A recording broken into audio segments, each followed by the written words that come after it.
دجال کو حضرت سلیمان علیہ الصلوۃ والسلام نے قید کیا تھا، اور حدیث پاک کے مطابق یہ ایسٹ کی سائیڈ موجود ہے۔ دجال کا فتنہ تمام فتنوں سے بڑا اور خطرناک فتنہ ہے، جس کی بڑائی اور شدت کا اندازہ اس بات سے بھی لگایا جا سکتا ہے کہ ہر نبی علیہ الصلوۃ والسلام نے اپنی اپنی امت کو دجال کے فتنے سے ڈرایا ہے۔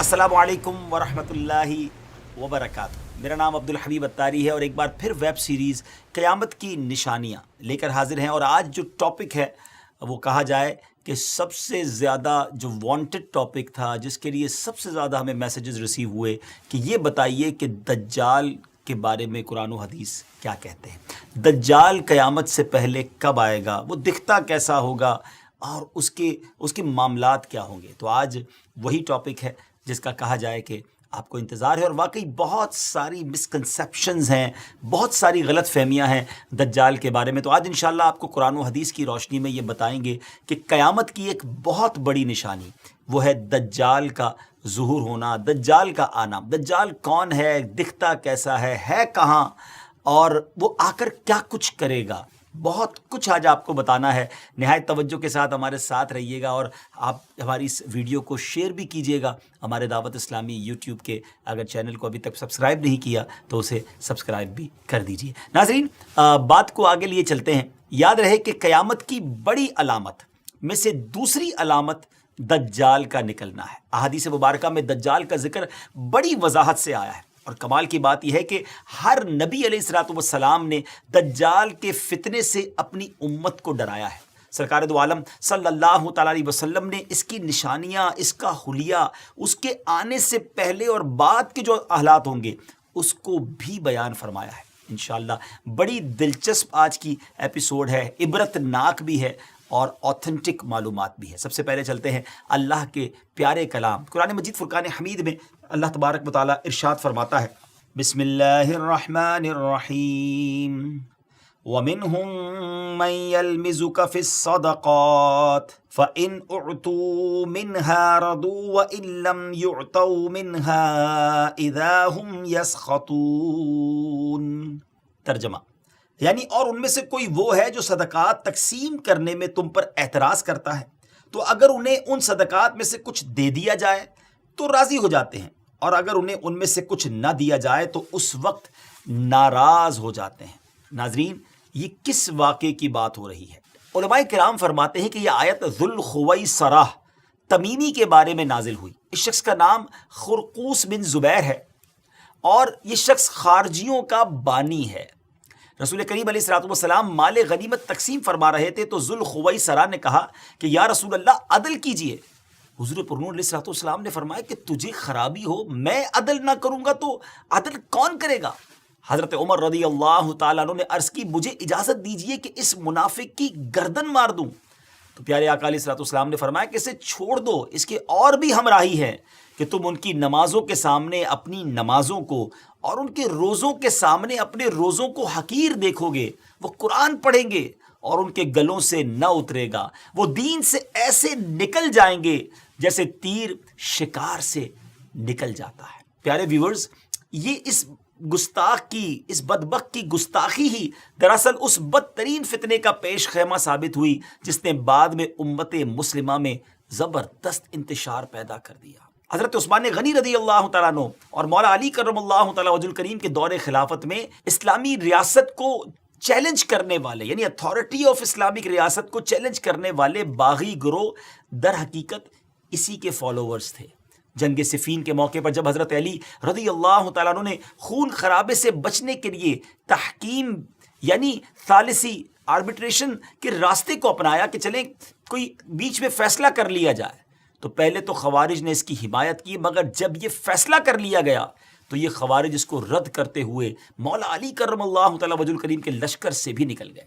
آپ کو معاذ اللہ ثم معاذ اللہ کافر کہنے لگے، اور اپنا ایک باغی گروہ تیار کر کے جہاد کے نام پر حضرت علی رضی اللہ تعالیٰ عنہ اور امت مسلمہ کے خلاف لڑنے کے لیے کھڑے ہو گئے، اور عراق کے ایک علاقے کو اپنا مرکز بنا لیا۔ نفرت کا یہ عالم تھا کہ انہوں نے حضرت علی رضی اللہ تعالیٰ عنہ کے شہر کو بھی چھوڑ دیا۔ اور جنگلوں میں، صحراؤں میں، پہاڑوں میں گھات لگا کر بیٹھ گئے، جہاں وہ اپنے مخالفین کو پکڑ کر ظلم و ستم کا نشانہ بناتے اور انہیں قتل کر دیتے۔ ان کی سرکشی بڑی تو مولا علی کرم اللہ تعالی وجہ الکریم نے صحابہ کرام کا لشکر لیا اور ان خوارج کے خلاف جنگ کی اور انہیں شکست دے دی۔ جب مولا علی کرم اللہ تعالی وجہ الکریم کے لشکر نے خوارج کو ختم کر دیا تو آپ نے فرمایا اس نشانی والے آدمی کو بھی تلاش کرو۔ ایک نشانی بتائی آپ نے، لوگ ڈھونڈنے لگے مگر وہ نہ ملا۔ آپ نے پھر فرمایا اس کو پھر جا کر تلاش کرو، خدا کی قسم میں نے نہ جھوٹ بولا ہے نہ ہی مجھے جھوٹ بتایا گیا ہے۔ یہ بات انہوں نے 2 یا 3 مرتبہ کہی، حتیٰ کہ لوگوں نے ایک کھنڈر سے اس نشانی والے بندے کی لاش کو ڈھونڈ لیا۔ مولا علی کرم اللہ تعالی وجہ الکریم کے سامنے رکھی گئی عجب نشانی تھی ناظرین، کہ جس کا ایک ہاتھ عورت کے پستان جیسا تھا۔ بہرحال امیر المومنین رضی اللہ تعالیٰ عنہ نے تکبیر کہی اور حمد الہی بجا لائے۔ کسی شخص نے کہا، آپ کے ساتھی نے کہا کہ حمد ہے اسے جس نے ان خوارج کی نجاست سے زمین کو پاک کیا۔ وہاں امیر المومنین نے ایک جملہ فرمایا، اور یہ پورا واقعہ سنانے کا جو مقصد ہے، ہو سکتا ہے ناظرین سوچ رہے ہو کہ بات دجال کی ہو رہی ہے اور یہ خوارج کا ذکر کیوں شروع ہو گیا۔ امیر المومنین رضی اللہ تعالیٰ عنہ نے فرمایا کہ کیا سمجھتے ہو یہ لوگ ختم ہو گئے؟ ہرگز نہیں، ان میں سے کچھ ماں کے پیٹ میں ہیں، کچھ باپ کی پیٹھ پہ ہیں، پھر جب ان میں سے ایک گروہ ہلاک ہوگا دوسرا سر اٹھائے گا، یہاں تک کہ ان کا آخری گروہ دجال کے ساتھ نکلے گا۔ ویورز، دجال ابھی آیا نہیں ہے اور کسی کو پتہ نہیں ہے کہ اس وقت وہ کہاں ہے، لیکن روئے زمین پر ایک صحابی ایسے گزرے ہیں جنہوں نے دجال کو دیکھا بھی ہے، اس سے ملاقات بھی کی ہے اور اس سے بات چیت بھی کی ہے۔ جی ہاں، اس ملاقات میں کیا کچھ ہوا، کیا دیکھا انہوں نے، کیا سنا، انشاءاللہ یہ پوری تفصیل آپ کو بتاتے ہیں۔ حدیث مبارک میں پیارے آقا علیہ الصلوۃ والسلام کی زبانی ہمیں یہ پورا واقعہ ملتا ہے۔ ایک مرتبہ پیارے آقا علیہ الصلوۃ والسلام نے اچانک سڈنلی اپنے صحابہ کرام کو جمع فرمایا اور خطبہ دینے کے لیے ممبر پر تشریف فرما ہو گئے۔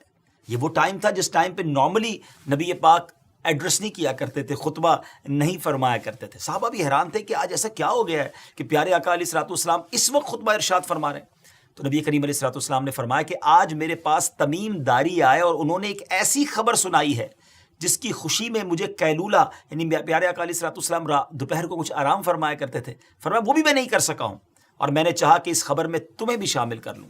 بات یہ ہے کہ تمیم داری نے مجھے بتایا کہ وہ 30 افراد تھے اور ایک شپ میں، ایک کشتی میں سفر کر رہے تھے کہ طوفان آ گیا اور وہ بھٹک گئے۔ تقریباً مہینہ بھر وہ سمندر میں گھومتے رہے اور ایک دن سورج غروب ہونے کے وقت ایک نامعلوم جزیرے پر، ایک نامعلوم آئلینڈ پر پہنچے۔ انہیں وہاں سیاہ رنگ کی مخلوق نظر آئی جس کے جسم پر بال بہت زیادہ تھے۔ انہوں نے اس سے پوچھا کہ تم کون ہو؟ اس نے کہا میں جاسوس ہوں۔ تو صحابہ نے کہا کہ ہمیں اپنے بارے میں کچھ بتاؤ۔ اس نے کہا کہ نہ میں تمہیں کچھ بتاؤں گا نہ تم سے کچھ سنوں گا، تم اس بت خانے میں جاؤ، وہاں ایک شخص تمہارا بڑی بے چینی سے ویٹ کر رہا ہے، انتظار کر رہا ہے، وہی تمہیں کچھ سنائے گا بھی بتائے گا بھی۔ پھر وہ سب اندر چلے گئے۔ وہاں ایک شخص سختی کے ساتھ زنجیروں میں جکڑا ہوا تھا۔ اس نے پوچھا کہ تم لوگ کون ہو اور کہاں سے آئے ہو؟ تو صحابہ کرام نے جواب دیا کہ شام سے آئے ہیں۔ اس نے پوچھا کہ عرب کا کیا حال ہے؟ اور ایک شخص وہاں پیدا ہونا تھا، اس کا کیا حال ہے؟ یعنی نبی پاک علیہ الصلوۃ والسلام کے بارے میں پوچھا۔ صحابہ کرام نے کہا کہ وہ اچھے حال میں ہیں، اور ابتدا میں ان کی مخالفت ہوئی مگر اب تو تمام عرب پر وہ غالب ہو گئے ہیں اور سارا عرب ایک دین، ایک خدا کو ماننے والا ہو گیا ہے۔ اس نے کہا اچھا زغر کے چشمے کا کیا حال ہے؟ انہوں نے جواب دیا کہ وہ بھی اچھی حالت میں ہے، لوگ اس سے پانی پیتے ہیں، اس سے کھیتی باڑی بھی کرتے ہیں۔ پھر اس نے پوچھا کہ عمان اور بیسان کی کھجوروں کا کیا حال ہے؟ انہوں نے کہا کہ اس میں ہر سال پھل آتے ہیں۔ یہ سن کر اس شخص نے 3 چیخیں ماری اور بولا کہ میں دجال ہوں۔ جی ہاں ناظرین، وہ دجال تھا۔ کہتا ہے ان قریب میں آزاد ہو جاؤں گا اور زمین کا چپا چپا گھوموں گا اور اس کا کوئی حصہ نہیں چھوڑوں گا سوائے طیبہ کے، کیونکہ مجھ میں وہاں جانے کی طاقت، وہاں جانے کی پاور نہ ہوگی۔ نبی پاک علیہ الصلوۃ والسلام نے فرمایا کہ مجھے بہت خوشی ہوئی کیونکہ طیبہ یہی شہر ہے۔ مدینہ منورہ کے بارے میں میرے آقا نے فرمایا کہ طیبہ یہی شہر ہے، اور سبحان اللہ میرے آقا فرماتے اس ذات کی قسم جس کے قبضے میں میری جان ہے، مدینہ منورہ کی ہر گلی، کوچہ، سڑک اور یہاں نرم اور سخت زمین، الغرض ہر مقام پر فرشتہ ننگی تلوار لیے پہرا دیتا ہوگا اور قیامت تک یہ پہرا دے گا۔ سبحان اللہ، مدینے کی گلیوں میں فرشتے پہرا دے رہے ہیں۔ سبحان اللہ۔ کیا بات ہے مدینہ منورہ کی. بعض روایت کی روشنی میں یہ بات بھی کہی جاتی ہے کہ دجال کو حضرت سلیمان علیہ الصلوۃ والسلام نے قید کیا تھا، اور حدیث پاک کے مطابق یہ مشرق یعنی ایسٹ کی سائیڈ موجود ہے. دجال کا فتنہ تاریخ انسانی کی ابتدا سے لے کر انتہا تک تمام فتنوں سے بڑا اور خطرناک فتنہ ہے، جس کی بڑائی اور شدت کا اندازہ اس بات سے بھی لگایا جا سکتا ہے کہ ہر نبی علیہ الصلوۃ والسلام نے اپنی اپنی امت کو دجال کے فتنے سے ڈرایا ہے. محبوب رب العزت محسن انسانیت صلی اللہ تعالی علیہ وسلم کا فرمان عالی شان ہے، مکہ مکرمہ اور مدینہ منورہ کے علاوہ کوئی شہر ایسا نہیں ہے جسے ان قریب دجال رونتا ہوا نہ گزرے، جبکہ ان دونوں شہروں کے ہر راستے پر ملائکہ صفے باندھے پہرا دے رہے ہوں گے. دجال مدینہ منورہ سے باہر ایک دلدلی زمین پر پڑاؤ ڈالے گا، پھر شہر مدینہ لرزے گا یعنی زلزلہ آئے گا تو اس میں موجود ہر کافر اور منافق باہر نکل جائے گا. مفتی احمد یار خان نعیمی رحمۃ اللہ تعالی فرماتے ہیں دجال دو قسم کے ہیں، چھوٹے اور بڑے. چھوٹے دجال بہت ہوئے اور ہوں گے. ہر جھوٹا نبی، جھوٹا صوفی جو لوگوں کو گمراہ کرے وہ دجال ہیں. بڑا دجال صرف ایک ہے جو دعوی خدائی کرے گا. جی ہاں، بڑا دجال جو قیامت کے قریب آئے گا وہ خدا ہونے کا دعویٰ کرے گا، لیکن وہ یہ کام بالکل سٹارٹ میں نہیں کرے گا، بلکہ شروع میں خود کو مومن ظاہر کرے گا، لوگوں کو بھلائی کی طرف بلائے گا، پھر نبوت کا، اور آخرکار خدا ہونے کا دعویٰ کرے گا. اب تک کی گفتگو سے دجال کا آنا تو ثابت ہو گیا کہ دجال کا آنا سچ ہے اور یہ ہو کر رہے گا، لیکن یہ دکھے گا کیسا، اپیرنس کیا ہوگی؟ مختلف احادیث میں دجال کا جو حلیہ بتایا گیا ہے وہ یہ ہے کہ دجال ایک جوان مرد ہوگا، لمبا قد ہوگا، جسم بہت موٹا ہوگا، ایک آنکھ سے کانا ہوگا، اور ایک کانی آنکھ ایسی ہوگی جیسے پھولا ہوا انگور، اور جبکہ اس کی ایک آنکھ خون آلود ہوگی. اس کا سینہ چوڑا ہوگا اور ذرا سا اندر کی طرف دھسا ہوا ہوگا. دجال کی پیشانی چوڑی ہوگی اور دونوں آنکھوں کے درمیان کاف فا را یعنی کافر لکھا ہوگا، جسے ہر مسلمان پڑھ سکے گا چاہے اسے پڑھنا آتا ہو یا نہ آتا ہو. اور اس کے جسم پر بہت زیادہ بال ہوں گے اور اس کے بال گھنگریالے ہوں گے. اس کے دونوں کانوں یعنی ایئرز کے درمیان 40 ہاتھ کا فاصلہ ہوگا. اس کی دونوں پنڈلیوں کے درمیان فاصلہ ہوگا اور اس کے دونوں پاؤں کا اگلا حصہ ایک دوسرے سے قریب اور گٹوں یعنی ٹخنوں کی طرف سے فاصلہ ہوگا، جس کی وجہ سے یہ بہت عجیب و غریب دکھے گا. جہاں نظر پڑے گی وہاں اس کا قدم پہنچے گا. اس کی سواری بہت زیادہ بالوں والا گدھا ہوگا، ڈونکی ہوگا. یہ تو تھا دجال کا حلیہ. دجال کے آنے سے پہلے کیا حالات ہوں گے، لوگ کس حالت میں ہوں گے، ان کے بارے میں بات کرتے ہیں. دجال کے نکلنے سے پہلے دنیا بہت بری حالت میں ہوگی، جیسا کہ احادیث مبارکہ کے مضامین سے پتہ چلتا ہے کہ اس کے نکلنے سے 3 سال پہلے سے اس دنیا میں خشک سالی پھیل جائے گی. خشک سالی کا گویا سال پھیل جائے گا. فرسٹ ایئر کیا ہوگا؟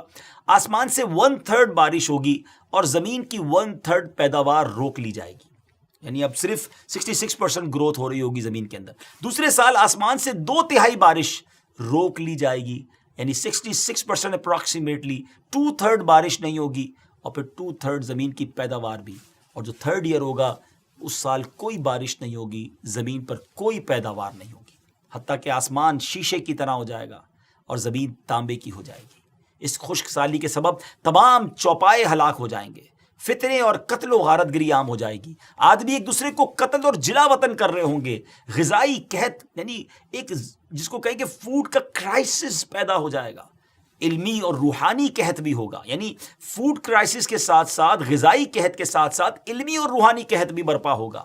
دین کے معاملے میں لوگوں میں کمزوری پیدا ہو چکی ہوگی، علماء اور دیندار لوگوں کی قلت ہوگی. تب دجال ایسٹ کی سائڈ سے، مشرق کی طرف سے ایک اصبہان یا خراسان نامی شہر سے نکلے گا اور زمین پر 40 دن رہے گا، جن میں سے ایک دن 1 سال کے برابر ہوگا، اور ایک دن 1 ماہ کے برابر، اور اگلا دن 1 ہفتے کے برابر، جبکہ باقی دن سال کے عام دنوں کی طرح ہوں گے. اس مدت میں دجال اپنے گدھے پر سوار ہو کر ساری دنیا کا چکر لگائے گا. گدھے کا جسم اتنا بڑا ہوگا کہ دونوں کانوں کے درمیان کا جو فاصلہ ہوگا وہ 40 ہاتھ کے برابر ہوگا، اور اس کے ڈونکی کی جو رفتار ہوگی وہ یہ عالم ہوگا کہ 1 قدم اٹھائے گا تو 1 مائل طے کر لے گا.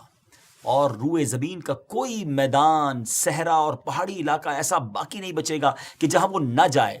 البتہ مکہ مکرمہ اور مدینہ طیبہ پر فرشتوں کا پہرا ہونے کی وجہ سے ان میں داخل نہ ہو سکے گا، بلکہ مدینے کے باہر دلدلی زمین میں پڑاؤ کرے گا، اور مدینہ پاک میں زلزلے کے 3 جھٹکے آئیں گے، جس کی وجہ سے ہر کافر اور منافق وہاں سے بھاگ نکلے گا اور دجال سے جا ملے گا۔ اس روز مدینہ پاک ہر منافق، فاسق، مرد و عورت سے خالص و پاک ہو جائے گا۔ اس لیے اس دن کا نام یوم الخلاص ہے۔ دجال طرح طرح کے شعبدوں یعنی ٹرکس کے ذریعے لوگوں کا ایمان برباد کرنے کی کوشش کرے گا۔ ناظرین ذرا سوچیں کتنا ڈیفیکلٹ ٹائم ہوگا۔ ایمان بچانا، اپنے آپ کی حفاظت کرنا، اپنے دین کی حفاظت کرنا، یہ کتنا مشکل ہوگا۔ حدیث پاک میں بہت باتیں ڈیٹیل سے بیان ہوئی ہے ناظرین۔ حدیث پاک میں ہے کہ دجال کے ساتھ روٹیوں کے پہاڑ ہوں گے۔ دجال کے فالوورز کے علاوہ باقی لوگ سخت تکلیف میں ہوں گے۔ دجال کے ساتھ 2 گارڈن ہوں گے، 2 باغ ہوں گے، جن میں سے ایک کو وہ جنت کہتا ہوگا، دوسرے کو دوزخ کہے گا۔ جو اس کے خدا ہونے پر ایمان لائے گا اسے اپنی جنت میں ڈال دے گا، اور جو انکار کرے گا اسے جہنم میں داخل کرے گا۔ لیکن یاد رہے، جس کو وہ جنت کہتا ہوگا بیسیکلی وہی دوزخ ہے، اور جس کو وہ دوزخ کہتا ہوگا اور جو ایمان کی وجہ سے اس میں ڈالا جائے گا، اس کا انکار کی وجہ سے ڈالا جائے گا، تو وہ آگ میں نہیں بلکہ وہ واقعی جنت میں جا رہا ہوگا۔ اس کے لیے زمین کو لپیٹ دیا جائے گا، وہ 40 دن میں پوری دنیا کا چکر لگائے گا سوائے حرمین طیبین کے۔ زمین سے خزانے نکالے گا اور خزانے اس کے پیچھے چلیں گے۔ علم دین کی انتہائی کمی ہوگی۔ روئے زمین پر کوئی ایسا شخص باقی نہ ہوگا جو دجال سے ڈیبیٹ کر سکے، مناظرہ کر سکے۔ ایک ایسا نیک مومن ان کی طرف آئے گا جس سے دجال کے سپاہی کہیں گے کہ کیا تم ہمارے رب پر ایمان نہیں لاتے؟ وہ نیک مومن کہیں گے کہ میرے رب کی نشانیاں چھپی ہوئی نہیں ہیں۔ پھر وہ ان کو پکڑ کر دجال کے پاس لے جائیں گے۔ یہ دجال کو دیکھ کر فرمائیں گے، اے لوگوں، یہ وہی دجال ہے جس کا رسول کریم علیہ الصلوۃ والسلام نے ذکر فرمایا تھا۔ دجال کے حکم سے ان کو مارا جائے گا، زد و کوب کیا جائے گا۔ پھر دجال کہے گا کہ کیا تم میرے اوپر ایمان نہیں لاتے؟ وہ فرمائیں گے تو مسیح کذاب ہے۔ دجال کے حکم سے ان کے جسم مبارک سر سے پاؤں تک کاٹا جائے گا، 2 حصے کر دیا جائے گا۔ ان دونوں حصوں کے درمیان سے دجال گزرے گا۔ پھر دوبارہ اس کو کہے گا کہ اٹھو، تو وہ تندرست ہو کر اٹھ کھڑے ہوں گے۔ تب دجال ان سے کہے گا کہ اب تو مجھ پر ایمان لے آؤ۔ وہ فرمائیں گے میری بصیرت اور زیادہ ہو گئی ہے، اے لوگوں یہ دجال ہے، اب میرے بعد یہ کسی کے ساتھ پھر ایسا نہیں کر سکے گا۔ پھر دجال انہیں پکڑ کر ذبح کرنا چاہے گا اور اس پر قادر نہ ہو سکے گا۔ پھر ان کو پکڑ کر گویا اپنی جہنم میں ڈالے گا۔ لوگ گمان کریں گے کہ ان کو آگ میں ڈالا ہے، مگر در حقیقت وہ جنت ہوگی، اور جسے وہ اپنی جنت کا نام دے گا وہ در حقیقت وہ دوزخ ہوگی۔ دجال کے کہنے پر آسمان سے بارش برسے گی، زمین کو حکم دے گا وہ سبزے اگائے گی، آسمان اس کے کہنے پر گویا پانی برسائے گا۔ دجال کے ماننے والوں کے جانور لمبے چوڑے اور خوب تیار اور دودھ والے ہو جائیں گے، اور ویرانے میں جائے گا تو وہاں کے خزانے شہد کی مکھیوں کی طرح اس کے ساتھ ہو جائیں گے۔ اس قسم کے بہت سے شعبدے، بڑی ٹرکس دکھائے گا۔ در حقیقت میں سب جادو کے کرشمے اور شیاطین کے تماشے ہوں گے، جن کا حقیقت سے کوئی تعلق نہیں ہوگا، اس لیے کہ اس کے وہاں سے جانے کے بعد لوگوں کے پاس کچھ بھی نہیں رہے گا۔ خزانے بھی دکھائے گا، بہت ساری چیزیں ہوں گی، لیکن جب دجال وہاں سے جائے گا تو پیچھے سب چیزیں دوبارہ ختم ہو جائیں گی۔ دجال کے لشکر میں 70,000 اصبہان کے یہودی ہوں گے، اور 13,000 ان کی عورتیں، اور ساتھ ساتھ وہ لوگ بھی ہوں گے جو یہودیوں کے تابع ہوں گے۔ اس کے ساتھ شیاطین ہوں گے، وہ اس سے کہیں گے اے دجال ہم سے جو چاہے کام کروا لے، ہم تیری مدد کریں گے۔ دجال کہے گا کہ لوگوں میں پھیل جاؤ، میرا خوب چرچا کرو کہ میں رب ہوں۔ شیاطین ایسا ہی کریں گے۔ دجال کے ان فتنوں کی وجہ سے اہل ایمان سخت پریشان اور تنگی کے عالم میں بھاگ کر دخان نامی ایک پہاڑ میں پناہ لیے ہوئے ہوں گے، لیکن دجال ان کا پیچھا کر کے پہاڑ کا گھیرا کرے گا۔ اہل ایمان سخت تکلیف میں، بھوک میں مبتلا ہوں گے۔ تب اللہ پاک حضرت سیدنا عیسیٰ علیہ نبینا علیہ الصلوۃ والسلام کو نازل فرمائے گا۔ ناظرین یہ وہ ٹرننگ پوائنٹ ہوگا کہ تمام تکلیفوں کے بعد، تمام پرابلمز کے بعد اہل ایمان کی پھر مدد کیسے کی جائے گی۔ قرب قیامت ہوگی، اور حضرت عیسیٰ علیہ الصلوۃ والسلام جامع مسجد دمشق میں شرقی مینارے پر نازل ہوں گے۔ اور اب جب حضرت عیسیٰ علیہ الصلوۃ والسلام اس دنیا میں آ جائیں گے تو ان کو دیکھتے ہی دجال ایسے گھلے گا، میلٹ ہوگا، جیسے پانی میں نمک گھلتا ہے، میلٹ ہوتا ہے۔ آپ علیہ الصلوۃ والسلام دجال کو مقام لد پر قتل کریں گے، اور اس کے فالوورز میں سے ایک بھی، کسی کو بھی زندہ نہیں چھوڑیں گے۔ یہ فتنہ بہت شدید ہوگا ناظرین۔ نبی پاک علیہ الصلوۃ والسلام نے بھی اس سے پناہ مانگی اور اس کی ترغیب ارشاد فرمائی ہے، اور روایت کی روشنی میں علماء نے دجال سے بچنے کے کچھ طریقے بھی ارشاد فرمائے ہیں۔ آئیے اب وہ باتیں بھی سیکھ لیتے ہیں کہ ہم اس کے لیے کیا کر سکتے ہیں، ہم کیا دعا کریں۔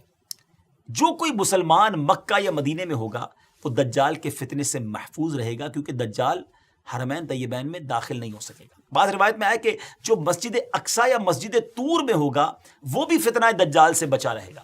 نبی پاک علیہ الصلوۃ والسلام نے فرمایا جو سورہ کہف کی پہلی 10 آیتیں یاد کرے گا دجال کے فتنے سے محفوظ رہے گا۔ میں بھی نیت کر لیتا ہوں، آپ بھی کر لیں کہ 10 آیتیں سورہ کہف کی فرسٹ 10 آیات آف سورہ کہف اس کو یاد کر لیں۔ علماء نے مختلف حدیثوں کی روشنی میں یہ بات بھی بیان کی اور فرمایا کہ پہاڑوں اور جنگلوں سے دور رہا جائے، کیونکہ دجال اکثر دیہاتوں یعنی ولیجز میں جائے گا۔ ان باتوں کے ساتھ ساتھ اللہ تعالیٰ کی تسبیح و تکبیر، ایمان پر ثابت قدمی اور صبر سے بھی دجال سے بچا جا سکے گا۔ اگر وہ کسی کو اپنی آگ میں بھی پھینکے گا تو اسے چاہیے کہ وہ ثابت قدم رہے، کیونکہ وہ آگ اس پر سلامتی والی ہو جائے گی، یعنی گویا گلزار ہو جائے گی۔ یا اللہ عز و جل اس مشکل وقت میں ہر مسلمان کی مدد فرمانا۔